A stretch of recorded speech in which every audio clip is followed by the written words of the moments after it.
বাঙালিদের ভালো মন্দ খাওয়ার পর পাতে মিষ্টি না পড়লে কি চলে? তাই আজকে খাওয়ার পরে ভাবলাম একটু মিষ্টি মুখ করা যাক।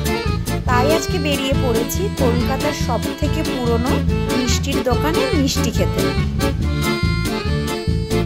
আজ আমরা এসেছি গিরিশচন্দ্র দে ও নকুরচন্দ্র নন্দী মিষ্টির দোকানে।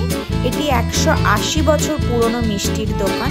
1844 সালে এদের মিষ্টির দোকানটি স্টার্ট হয়েছিল।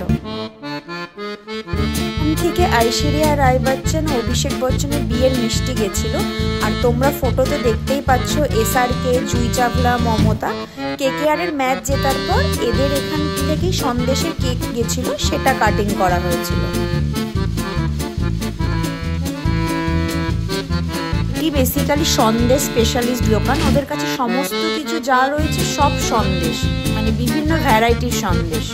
আমরা ট্রাই করেছিলাম জল ভরা ও সচিন। তো জল ভরাটা বেসিক্যালি ভেতরে নলেন গুড়ের সিরাপ রয়েছে, তোমরা দেখতেই পাচ্ছ। আমার খুবই ভালো লেগেছিল, একদম লাইট মিষ্টির মধ্যে এটা ছিল। মিষ্টিটার নাম সচিন। সচিন যেদিন 100 সেঞ্চুরি করে ওকে তখন এই মিষ্টিটা ডেডিকেট করা হয়। আর এটার ভেতরে খোয়া ক্ষীর ও ড্রাই ফ্রুটসের একটা স্টাফিং রয়েছে ভেতরে। এরপর আমরা ট্রাই করেছিলাম ম্যাঙ্গো সন্দেশ ও নারকেল সন্দেশ।